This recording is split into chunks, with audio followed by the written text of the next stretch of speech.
a segurança da informação principalmente, para poder entender, né, até onde você pode ir e adequar o uso de AI de forma correta e segura.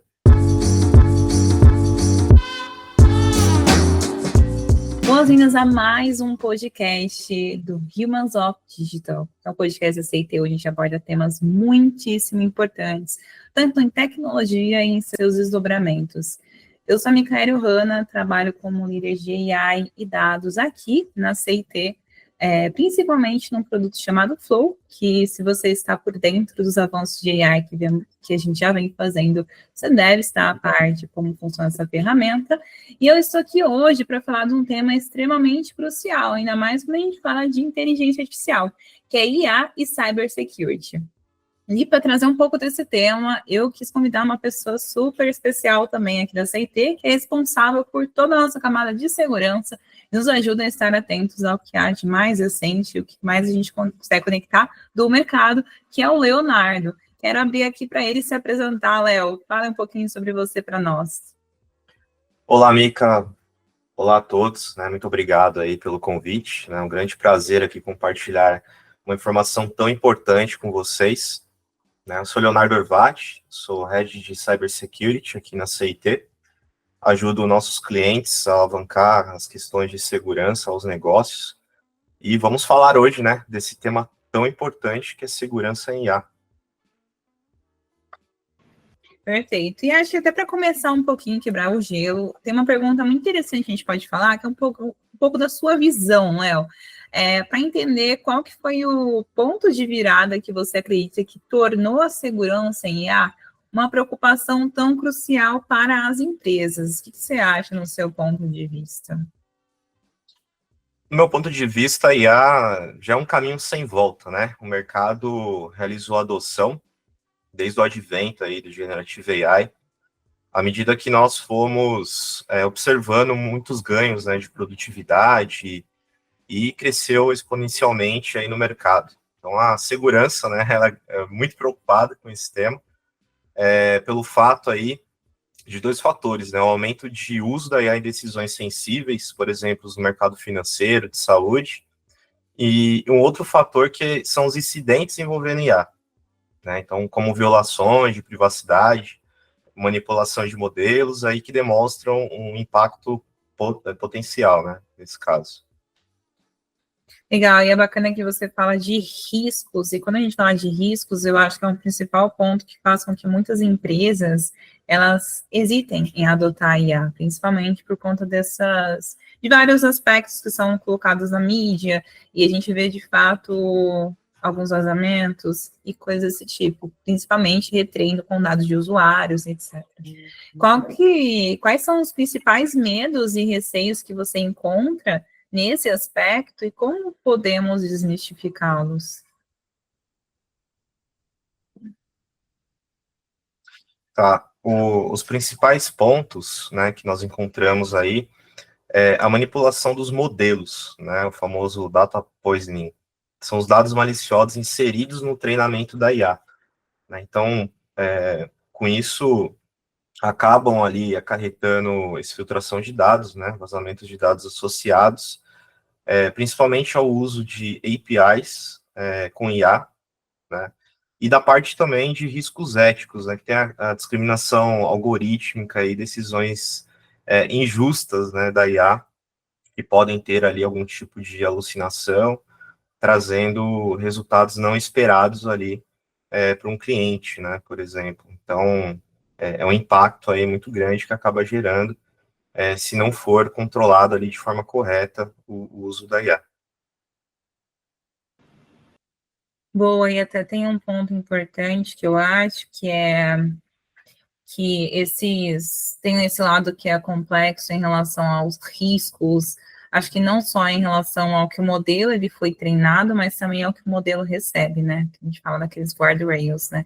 Então, tanto a entrada do modelo quanto a saída dele, que tem a ver com esse poisoning que você comentou, mas também a gente pode ter algumas chamadas para IA que podem já estar com esse tipo de situação, como a gente fala do prompt injection, né? Que é uma ameaça muito grande e que há hoje vários tipos de mecanismos que a gente consegue adicionar nos nossos sistemas para que eles sejam um pouco mais resilientes enquanto tratando dessa estratégia, né? Acho que você também vê essa importância, não só também no treinamento, mas também como esses modelos eles fazem as suas predições e recebem esses dados para processamento. Exatamente, né? Uma preocupação até dos nossos clientes é que esses treinamentos de dados eles sejam controlados, né? Até internamente, né? A gente não fala nem de ameaças internas, né? Mas que o treinamento da IA, no caso, seja controlado ali com gestão de acesso robustas, né? Acesso controlado ali com múltiplo fator de autenticação. E existe até já, né, implementado em algumas empresas, as pessoas autorizadas e esteiras de aprovação, né, de treinamento de dados em IA.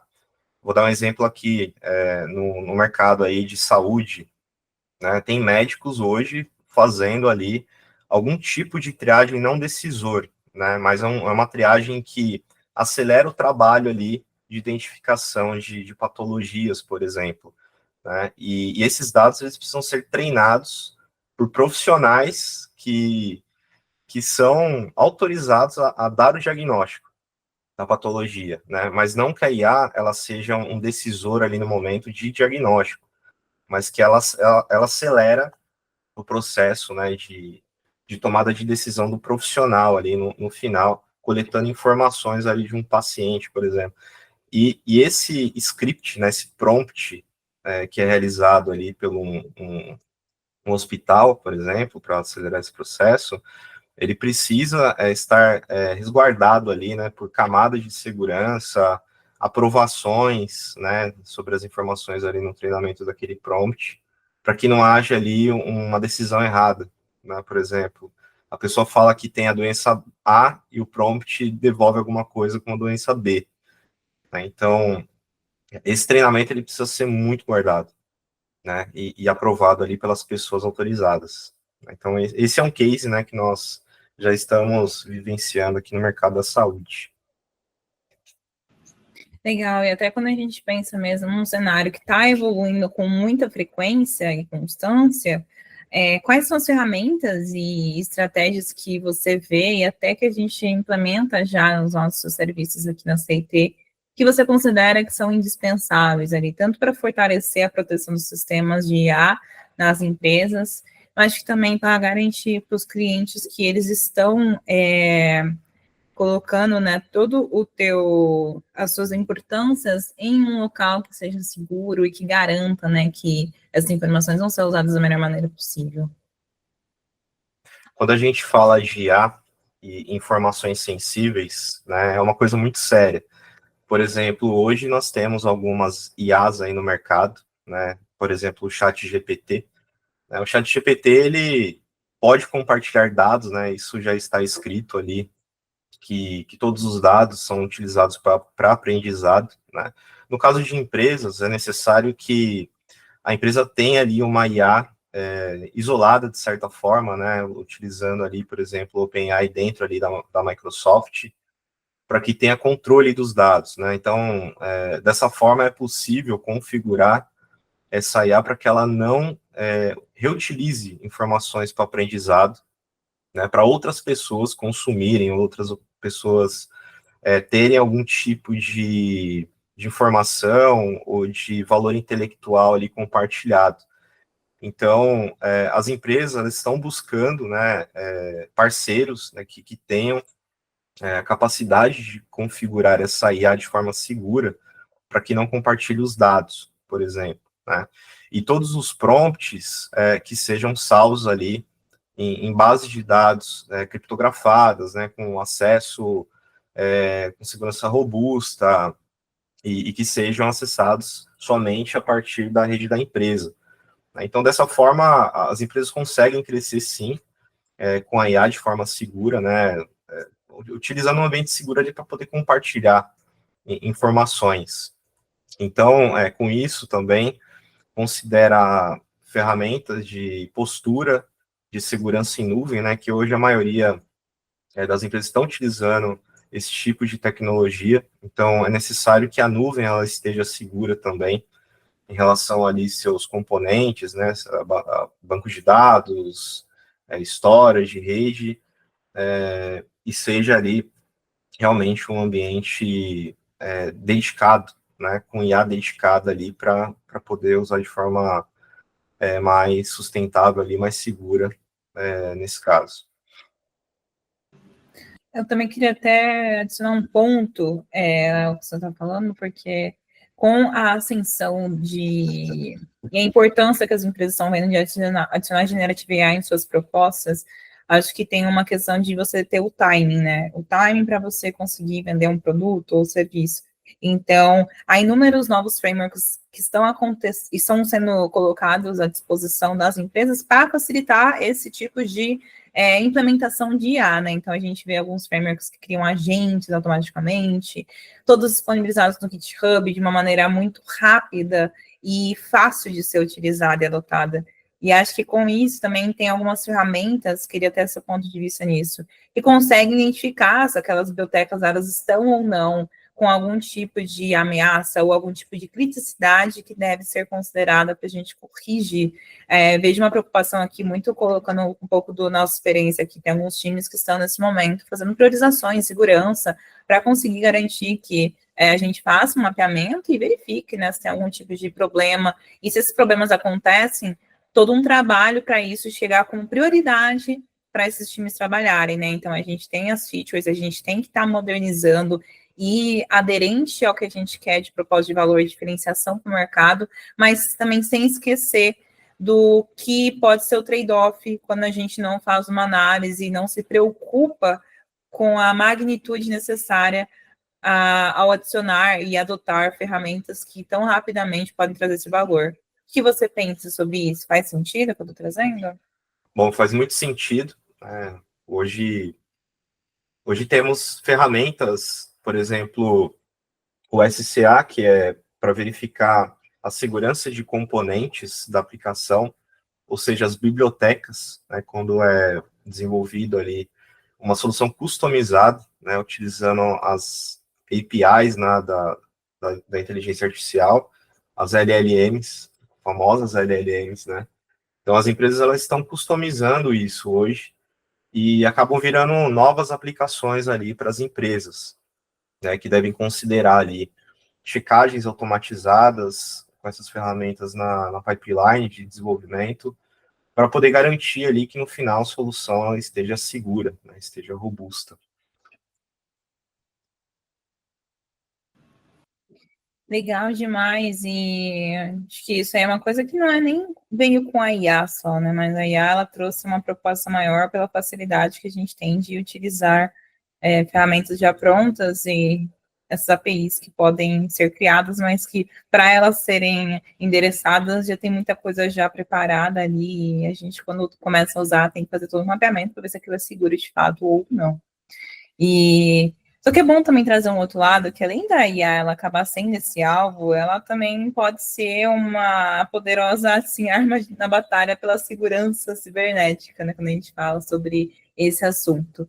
Então, como que, no seu ponto de vista, a gente pode utilizar a IA para criar essas defesas mais robustas e proativas contra as ameaças digitais? Que eu também vejo que tem um lado ultra positivo de algoritmos que ajudam na detecção e empresas de segurança super modernas fazendo uso desses artifícios para conseguir detectar, inclusive, ameaças que não teriam sido mapeadas sem a participação da IA, né?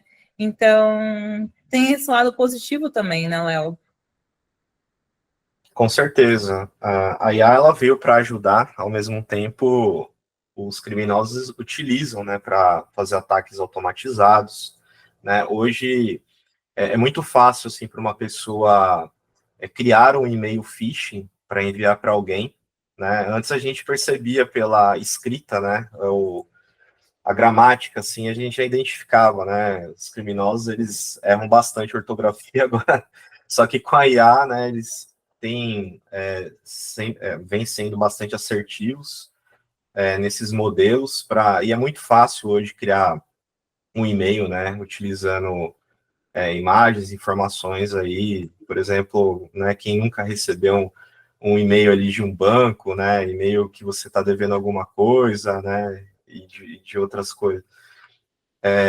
Os criminosos, eles estão usufruindo também disso, né, e a gente também tem que usufruir para poder acelerar a segurança, por exemplo, a CIT, né, uma empresa aí de área de software, né, a gente está nessa transformação juntos.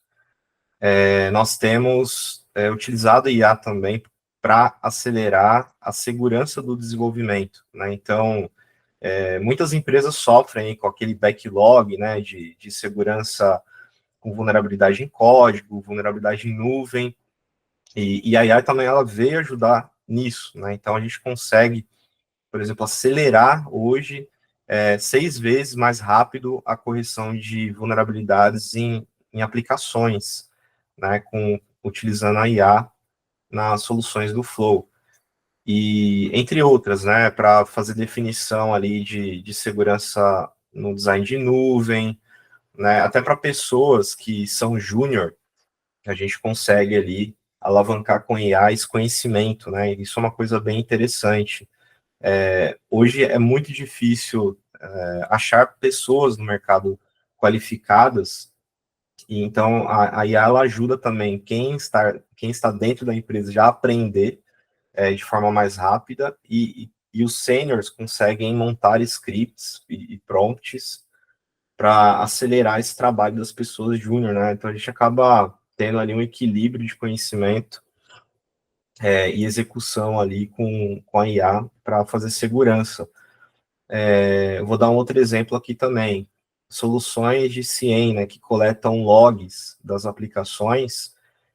Antes, a pessoa tinha que entender ali de query, né, montar queries complexas para poder trazer uma informação ali necessária, e hoje, simplesmente você digita, assim, eu quero o log do usuário tal, de tal dia, tal hora, né? Então, a própria IA já traduz isso numa query para o CIEM e acaba trazendo as informações, né? E, inclusive, para poder criar regras de monitoramento automatizado, criar contramedidas automatizadas, por exemplo, quando eu tenho uma ameaça que vem da internet causa X tipo de exploração em uma aplicação, eu consigo usar a IA para poder fazer uma contenção automática, né, daquele ator no meu firewall, por exemplo, né? Então, a IA ela já está ajudando a tomar contramedidas automatizadas para segurança, né? Então, isso é um ganho aí muito,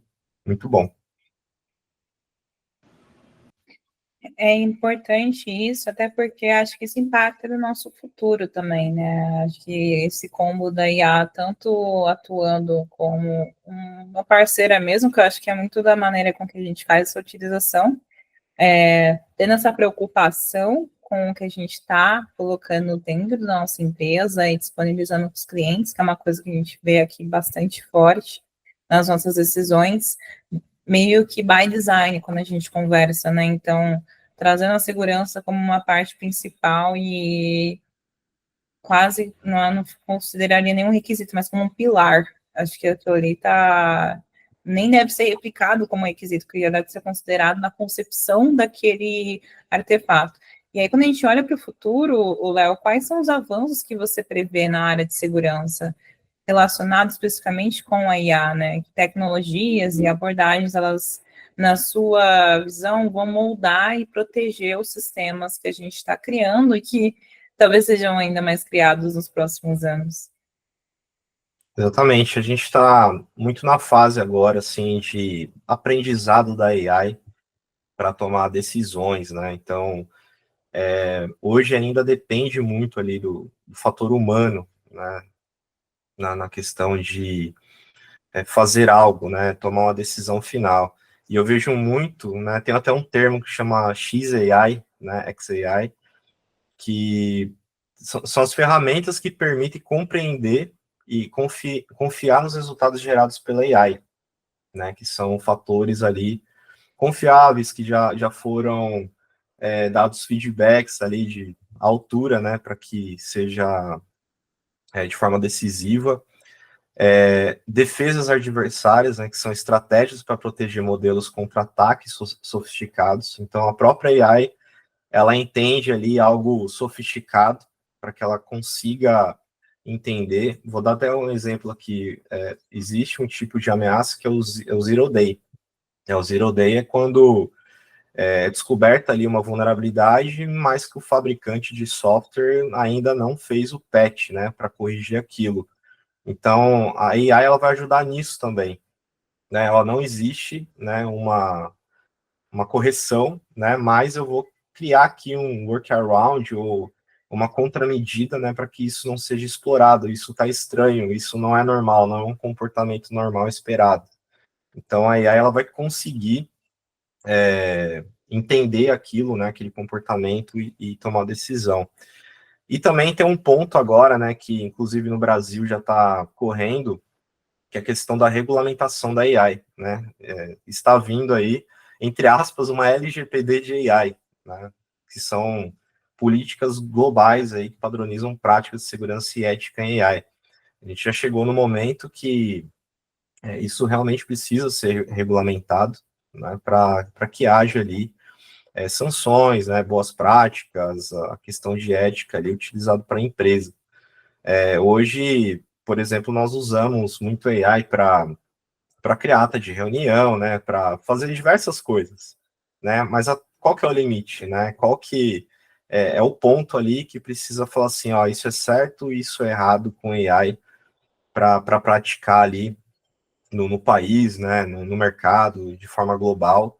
Então, assim, eu vejo muitas empresas, né, de segurança criando soluções de governança para AI, que inclusive já tem, mas isso vai entrar mais forte no mercado, né, a curto, médio prazo. E assim, é uma revolução, né? A gente tem que acompanhar, a segurança tem que andar junto, né? E eu sempre recomendo, né, para que o negócio sempre chame a segurança, né, discuta as questões de AI, para lá na frente não ter retrabalho ali com reconstrução de arquitetura, retrabalho ali com questões de regras de negócio. Olha, poxa, eu cheguei num determinado ponto aqui que eu não podia, né, chegar com AI, eu vou precisar dar alguns passos para trás para poder voltar e reconstruir. Então, isso gera muito desgaste, né, das pessoas, do negócio em si.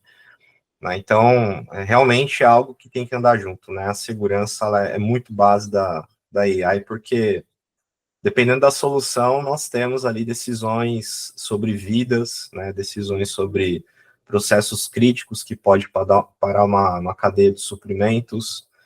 Então, é super importante, né? A gente tem um futuro aí com muito trabalho com segurança AI pela frente ainda. E realmente, quando a gente pensa, por exemplo, num falso positivo da IA no ramo de saúde, por exemplo, são decisões muito difíceis, né? Você está falando que você falsamente identificou, às vezes, um tumor numa radiografia. Olha o quanto que isso é importante, né? O impacto que a gente gera com alguns erros algorítmicos, né? E assim como um falso negativo também pode impactar. Né? E aí há muita importância em relação em como a gente consegue fazer esses tipos de trabalho quando a gente coloca uma tecnologia tão importante como essa a favor dos nossos usuários. E até agora, já que a gente está caminhando para o fim do podcast, eu queria trazer até uma perspectiva um pouco mais do preparo das pessoas, né, Léo? Porque a gente falou aqui de alguns desafios, a gente falou de algumas coisas que podem até serem novas aos ouvidos dos nossos ouvintes, e queria trazer um ponto importante, até para quem vai ter acesso às informações que a gente está compartilhando aqui, que é como a gente pode preparar pessoas para lidar com os desafios de segurança que a gente abordou, nesse mundo que está cada vez mais impulsionado por IA. Então, uma perspectiva um pouco mais ampla, mas também trazer um pouco desse letramento para as pessoas que estão aqui nos ouvindo. Exatamente. A IA, ela desperta muita curiosidade, né, nas pessoas. E aquele primeiro contato, assim, é mágico, né? A gente fala, nossa, ela pode fazer isso, né? Que interessante, que legal. Mas é sempre importante, né, trazer esse mindset de segurança junto, através dos cuidados, né, ao escolher ali uma AI para você trabalhar, né, sempre utilizar as AIs de mercado mesmo, ler, né, eu sei que aquelas letrinhas pequenas, né, são muitas, mas assim, é bem importante entender o que a AI está fazendo ali com a informação, né, você entender o que pode acarretar com isso, né.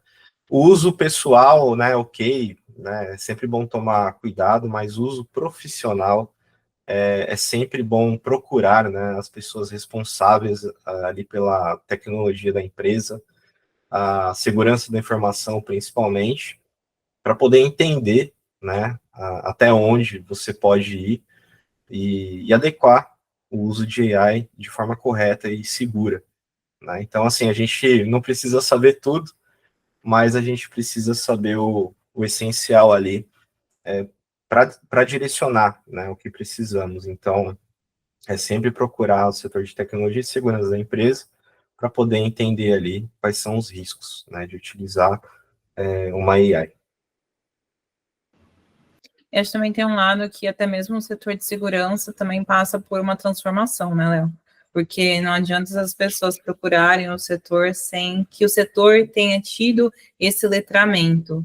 Até imagino que você e o setor que você está fazendo parte, as pessoas que lá estão, elas devem ter passado por algum processo, não sei se feito cursos ou algum tipo de rotina que vocês adotam para estar a par do que vem acontecendo ou do que está por vir neste mundo, né? Faz sentido? É uma coisa também que está entrando em pauta?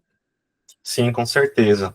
Agora falando um pouco, né, da parte de tecnologia e segurança, existem frameworks, né, por exemplo, o NIST e a ISO 27001, que abordam controles sobre segurança de AI, inclusive, né? Então, as empresas já estão seguindo esses controles. Aqui é que depende muito assim do ambiente, né, do que você quer construir, mas você pode se apoiar, né, se basear sempre nesses frameworks e inclusive, né, não podia deixar de falar aqui no ASP, né, o ASP que são boas práticas de desenvolvimento seguro, já existe, né, um dedicado para LLMs, né, que tem 10 top controles ali super importantes na questão ali de uso de AI, né, para que os times entendam quais são os principais pontos de segurança ali que devem considerar desde a concepção ali de uma solução AI até a operação, né? Então, é muito importante, né, que todos entendam esses frameworks, né, principalmente desenvolvedores, arquitetos, até os diretores, né? Eu acho que não só o pessoal do front, mas que executivos, diretores, saibam que existe, né, esse tipo de framework que pode ajudar ali, tornar a solução mais robusta, né? Então, aquela coisa assim, o exemplo sempre vem de cima, né? A estratégia, ela precisa considerar essas questões aí de controles, políticas e estar todo mundo na mesma página. Perfeito. Léo, quero agradecer a sua presença, pela sua participação, foi muito rico aqui o papo, obrigada ali por compartilhar essas informações, que acho que com certeza elas vão se conectar de alguma maneira com quem está assistindo, seja por alguma coisa que é nova, ou por alguma coisa que a pessoa está passando e já também passou por esse desafio e se viu ali nesse cenário de alguma forma. Agradecer também a CIT pelo espaço e fazer um convite para você que está aqui participando com a gente como ouvinte do Humans of Digital. A gente tem outros episódios também que são voltados para tecnologia e é o que a gente tem feito aqui, nós amamos. Então, não perca os outros, fica ligado, se inscreva aqui e até o próximo. Muito obrigado, pessoal. Até a próxima.